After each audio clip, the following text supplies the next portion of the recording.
Hi అండి, నేను మీ Mounika. Welcome to my channel Yuvaraj cooking and vlogs. ఈరోజు మనం ఎంతో టేస్టీగా, స్పంజీగా, సింపుల్గా 15 మినిట్స్లో రెడీ చేసుకునే ఒక బ్రేక్ఫాస్ట్ రెసిపీని తెలుసుకుందాము. ఇది మీ ఇంట్లో పెద్దల నుంచి పిల్లల వరకు అందరికీ బాగా నచ్చుతుంది, ట్రస్ట్ మీ. సో దీనికోసం మనకు కావాల్సిన పదార్థాలు, తయారీ విధానం ఎలాగో నేర్చుకుందాం. సింపుల్గా 4 ఇంగ్రీడియంట్స్తో ఇంట్లోనే ఉండే మనకి ఎప్పుడూ దొరికే ఇంగ్రీడియంట్స్తోనే చేసుకోవచ్చు అనమాట. అయితే దీనికోసం మనకు కావాల్సిన పదార్థాలు ఏంటంటే 2 గ్లాసుల బియ్యం, అలాగే 2 గ్లాసుల మజ్జిగ, 1 గ్లాసు సగ్గుబియ్యం, అలాగే మెంతులు. నేను ముందుగా బియ్యాన్ని కడిగి పెట్టుకున్నాను అనమాట. ఈ బియ్యంలో ఇలా మజ్జిగని వేసుకోవాలి. ఈ మజ్జిగ అనేది మనకి పుల్లటి మజ్జిగ అయితే బాగుంటుంది. ఇలా వేసుకున్న తర్వాత మనం చిన్న టీ గ్లాస్తో ఈ లావు సగ్గుబియ్యం అనేది వేసుకోవాలి. సన్న సగ్గుబియ్యం అయితే అస్సలు వేసుకోవద్దు, ఎందుకంటే మనకి దోశ అనేది స్పంజీగా రాదు, అస్సలు బాగోదు, గట్టిగా అయిపోతుంది. అలాగే 1.5 టీ స్పూన్ మెంతులు వేసుకొని అన్నిటినీ బాగా కలుపుకోవాలి. ఇలా కలుపుకున్న మిశ్రమాన్ని 24 గంటల వరకు నానబెట్టుకోవాలి. అంటే ఈ రోజు నైట్ నానబెడితే రేపు నైట్ రుబ్బుకోవాలన్నమాట. అయితే ఇవి వేసవకాలంలో కనుక నానబెట్టుకున్నట్టయితే మీరు 12 గంటలు అంటే ఉదయం నానబెట్టుకొని రాత్రి రుబ్బేసుకోవచ్చు. చలికాలం కాబట్టి మనకి ఇవి నానడానికి టైం పడుతుంది.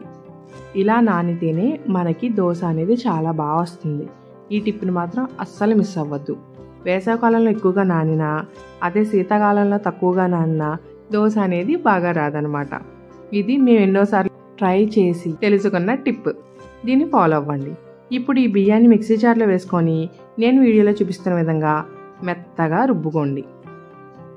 ఇలా రుబ్బుకున్న మిశ్రమాన్ని మనం ఇంకో గిన్నెలోకి ట్రాన్స్ఫర్ చేసుకుందాము.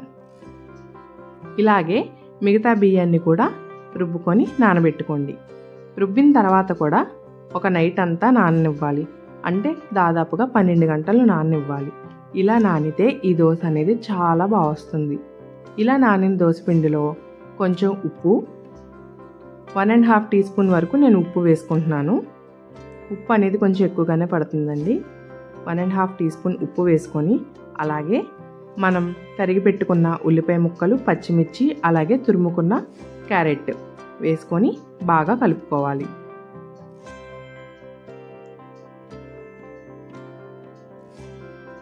ఇలా కలుపుకున్న మిశ్రమంలో మనం కొద్దిగా గట్టిగా ఉన్నట్టయితే కొంచెం వాటర్ వేసుకొని లైట్గా లూజ్ చేసుకోవచ్చు.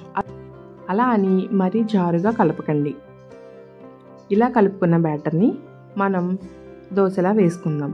ఇప్పుడు స్టవ్ మీద ఒక పాన్ పెట్టుకొని అందులో కొంచెం ఆయిల్ వేసుకోవాలి. ఇలా ఆయిల్ వేసుకున్న తర్వాత మన బ్యాటర్ని ఒక 2 గరిటెల వరకు అందులో వేసుకొని, ఏమాత్రం మీరు స్ప్రెడ్ చేయవసరం లేదు, స్ప్రెడ్ చేయకుండానే మూత పెట్టేసి ఉడికించుకోండి. మీడియం ఫ్లేమ్లో ఒక 7 మినిట్స్ వరకు ఉడకనివ్వండి. అలా ఉడికితే మనకి దోశ అనేది చాలా బాగా వస్తుంది. 7 మినిట్స్ వరకు మీడియం ఫ్లేమ్లో ఉడికించుకోండి. ఇలా ఉడికిన దోశని చూసారు కదా ఎంత బాగా ఉడికిందో. ఇలా ఉడికిన దోశని మనమైతే ఫ్లిప్ చేసుకుందాము. మనకి ఇందులో ఆయిల్ కూడా ఎంతో పట్టదండి. మనం ఈ దోశ అనేది అడుగంటకుండా మాత్రమే ఆయిల్ వేస్తాము. ఆ దోశ ఏమాత్రం పీల్చుకోదనమాట, చాలా బాగుంటుంది. ఇలా వేసుకున్న తర్వాత ఫ్లిప్ చేసుకున్న తర్వాత మనం 2 మినిట్స్ ఉడికిస్తే సరిపోతుంది. ఇలా ఉడికిన దాన్ని మనం ప్లేట్లోకి తీసుకొని సర్వ్ చేసుకోవచ్చు అనమాట. దీన్ని కొబ్బరి చట్నీతో కానీ, పల్లీ చట్నీతో కానీ, లేదా టొమాటో సాస్తో కానీ సర్వ్ చేయొచ్చు. పిల్లలకైతే టొమాటో సాస్తో సర్వ్ చేస్తే చాలా బాగా నచ్చుతుంది. సో చూసారు కదా ఎలా అనిపించింది ఈ రెసిపీ. ఈ రెసిపీ మీరు కూడా ట్రై చేసి మీకు ఎలా కుదిరిందో కింద కామెంట్ సెక్షన్లో కామెంట్ చేయండి.